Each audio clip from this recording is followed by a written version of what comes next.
Selamat datang di Satu Sisi. Satu Sisi kali ini akan membahas tentang benarkah Indonesia pernah dijajah Belanda selama 350 tahun? Banyak informasi yang menyebutkan bahwa sebelum Indonesia merdeka pada tanggal 17 Agustus tahun 1945, negara ini lebih dulu dijajah oleh Belanda selama 350 tahun. Padahal, informasi tentang lamanya Belanda menjajah Indonesia belum pernah dijelaskan secara rinci dan juga banyak mendapat pertentangan dari beberapa sejarawan. Lantas, benarkah Belanda menjajah Indonesia selama 350 tahun? Mitos atau fakta? Informasi yang mengatakan bahwa Indonesia pernah dijajah selama 350 tahun oleh Belanda rupanya hanya mitos belaka. Istilah Indonesia dijajah 350 tahun berasal dari perkataan Insinyur Soekarno dalam setiap orasinya. Hal ini beliau lakukan untuk menggelorakan semangat para rakyat Indonesia agar terus semangat berjuang dalam melawan penjajahan Belanda. Hingga saat ini, rakyat Indonesia terlalu lama larut dalam informasi bahwa Indonesia pernah hidup di bawah kolonialisme Belanda selama 350 tahun. Sekitar 2 abad lalu, hampir semua bangsa di dunia dikuasai oleh kolonialisme atau penjajahan dari bangsa-bangsa Eropa. Misalnya saja kerajaan Inggris pada masa itu, mereka mempunyai wilayah jajahan di 5 benua. Bahkan yang lebih lama lagi, dahulu dunia sempat dibagi 2 kekuasaannya melalui perjanjian Tordesillas. Kenapa bangsa-bangsa Eropa melakukan itu? Salah satu tujuannya adalah mencari dan berdagang rempah-rempah. Rempah-rempah adalah sesuatu yang mahal dan banyak dicari di Eropa, karena di Eropa sulit ditemukan rempah-rempah.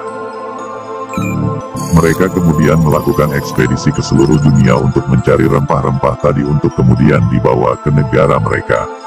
Sayangnya di dalam proses itu, bangsa yang menjadi korban kolonialisme banyak yang tenggelam dalam kemiskinan, perang saudara, hingga penderitaan. Semuanya bermula dari tahun 1511, ketika bangsa Portugis berhasil menguasai Malaka, yang pada saat itu merupakan sebuah emporium atau pusat perdagangan yang menghubungkan perdagangan dari India dan Tiongkok. Menguasai Malaka membuat Portugis berhasil mengendalikan dan memonopoli perdagangan rempah-rempah. Setahun setelahnya, pelaut Portugis Afonso de Albuquerque mengirim sebuah armada ke tempat asal rempah-rempah di Maluku, tepatnya di Ternate. Di sana, Portugis membangun sebuah benteng untuk memantapkan kedudukannya dan sempat meluaskan pendudukannya ke Pulau Timor bagian timur. Selama berada di Nusantara, Portugis meninggalkan banyak jejak keberadaannya, juga yang beberapa di antaranya masih bertahan hingga sekarang. Walau begitu, Portugis tidak bertahan lama di sana. Pada tahun 1575, Portugis memutuskan untuk pergi dari Nusantara untuk berdagang di Tiongkok. Hal itu dilakukan karena Portugis menganggap terlalu banyak persaingan dagang di Nusantara. Ditambah lagi, menurut mereka Nusantara itu terlalu luas. Lalu, kapan Belanda tiba di Nusantara? Jika dihitung dari tahun kemerdekaan Indonesia yakni tahun 1945, lalu dikurangi 350 tahun, itu artinya Belanda seharusnya tiba di Indonesia tahun 1595. Namun faktanya, pada tahun itu belum ada bangsa Belanda yang tiba di Nusantara. Karena kerajaan-kerajaan di Nusantara pada tahun itu masih tenteram dan damai. Kedatangan bangsa Belanda ke Nusantara baru terjadi pada tanggal 22 Juni tahun 1596, yang mana kala itu ada total 4 buah kapal Belanda yang dipimpin oleh Cornelis de Houtman. Mereka berhasil merapat di pelabuhan Banten. Waktu itu, ekspedisi yang dipimpin Cornelis de Houtman tujuannya bukan untuk menjajah. Mereka datang untuk berdagang seperti halnya Portugis, sama sekali tidak mewakili negara Belanda. Kedatangan de Houtman dan kawan-kawannya saat itu pun sempat ditolak oleh penguasa Banten karena de Houtman dianggap arogan. Diusirlah mereka. Walau begitu, De Houtman dan rekan-rekannya cukup berjasa karena telah membuka jalur ekspedisi Belanda menuju Nusantara, yang selama ini dirahasiakan oleh Portugis. Kapal-kapal tersebut kemudian lanjut berlayar ke Bali dan sampai di sana pada tanggal 26 Februari tahun 1597. Setelah itu, mereka memutuskan kembali ke Belanda dan sampai pada Agustus tahun 1597. Dari 249 awak kapal yang berangkat, hanya ada 89 orang yang berhasil pulang ke Belanda. Selanjutnya, pada 1598, De Houtman kembali berlayar ke Hindia Timur. Namun, dalam ekspedisi kedua ini, Cornelis De Houtman tewas di geladak kapal dalam pertempuran Inom Bale melawan rakyat Aceh yang dipimpin Malahayati pada tanggal 11 September tahun 1599. Dengan demikian, dapat dilihat bahwa ekspedisi pertama dan kedua yang dilakukan Cornelis De Houtman mengalami kegagalan. Lewat peristiwa ini, maka tahun 1596 bukanlah masa Belanda mulai menjajah Indonesia, melainkan kali pertama mendarat di Nusantara dengan tujuan kepentingan ekonomi, yaitu berdagang rempah-rempah.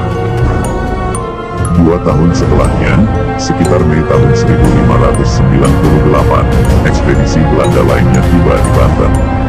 Ekspedisi yang dipimpin oleh Jacob van Eyck, Van Heemskerck, dan Van Werkhoek itu berhasil mengambil simpati penguasa Banten, sehingga mereka diperbolehkan berdagang. Ekspedisi mereka pun tujuannya masih bukan untuk menjajah, dan masih tidak mewakili negara Belanda. Sekian bulan berlalu, perdagangan di perairan Nusantara semakin ramai. Hal itu pun menimbulkan konflik baik sesama pedagang Belanda maupun dengan pedagang Portugis dan bahkan Inggris. Inilah yang menjadi duduk masalah didirikannya perserikatan dagang bernama Verenigde de Oostindische Compagnie atau VOC. Belanda mendirikan Komisi Dagang Belanda atau VOC, untuk memonopoli perdagangan di Asia, termasuk Indonesia. Sejak didirikan, VOC dianggap sebagai perusahaan multinasional pertama di dunia, sekaligus perusahaan pertama yang mengeluarkan sistem pembagian saham. Selama VOC berdiri, hanya armada-armada dagang mereka yang diperbolehkan berdagang di Asia atau melakukan monopoli perdagangan. Besarnya kekuasaan Komisi Dagang ini menjadikan kota-kota dagang di Nusantara yang menjadi pusat perdagangan rempah-rempah berhasil dikuasai oleh VOC. VOC juga lagi-lagi bukan mewakili negara Belanda. Mereka hanya perusahaan dagang yang diberi izin yang dikenal sebagai hak otor oleh pemerintah Belanda untuk menjalankan diplomasi, hingga perang kalau perlu di Asia untuk merebut wilayah-wilayah yang dianggap strategis bagi perdagangannya. Peran VOC saat itu hanya sebatas memonopoli perdagangan di Nusantara saja. VOC tidak menguasai wilayah dagang mereka sejengkal pun. Raja-raja di Nusantara pada saat itulah yang masih berkuasa penuh untuk menguasai daerahnya. Keberadaan VOC tidak bertahan lama di Nusantara. Pada tahun 1799, VOC dibubarkan akibat korupsi yang parah, dari jenderal sampai ke akar-akarnya.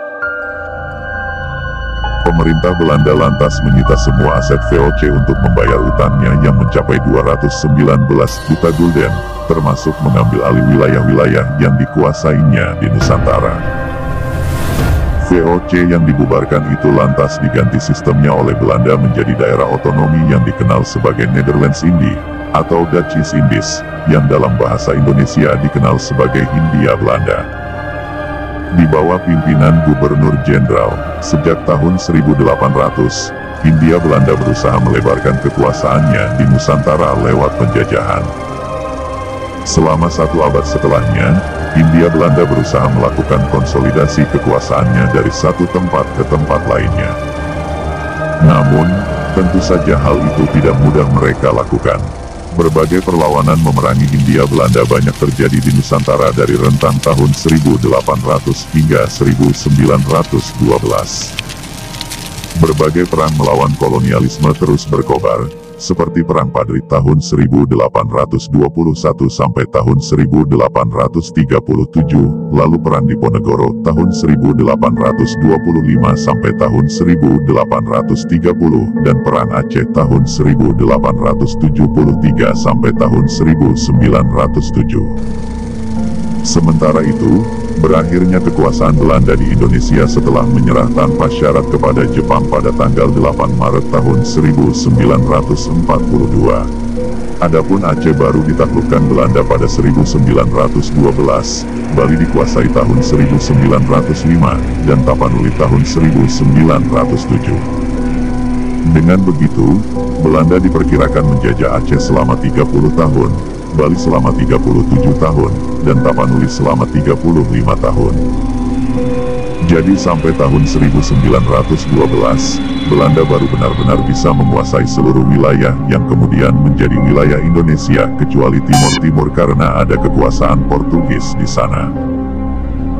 Berdasarkan hal itu, berapa lama sebenarnya Indonesia dijajah Belanda?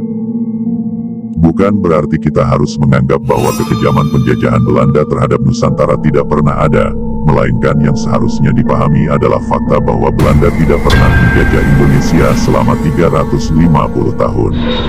Karena sebenarnya adalah, Belanda yang butuh waktu lebih dari 300 tahun untuk menaklukkan Nusantara. Kalaupun disebut Belanda menjajah Indonesia, hal itu hanya terjadi selama 3 tahun saja, yakni pada peristiwa agresi militer Belanda pada tahun 1945 sampai tahun 1947 terhadap negara Indonesia yang sudah berdaulat. Sebelum tahun 1945, secara de facto dan de jure Indonesia memang belum ada. Wilayah yang sekarang bernama Indonesia sebelum 1945 dikenal sebagai Hindia Belanda saja, yang artinya India milik Belanda. Dan jauh sebelum ada nama Hindia Belanda, Indonesia dikenal sebagai Nusantara. Negara Kesatuan Republik Indonesia sendiri baru terbentuk sejak diproklamasikan pada tanggal 17 Agustus tahun 1945. Agustus 1945 atas nama bangsa Indonesia, Soekarno-Hatta. Perjuanganku lebih mudah karena mengusir penjajah. Tetapi, perjuanganmu akan lebih sulit karena melawan bangsamu sendiri. Terima kasih, sampai bertemu lagi di satu sisi.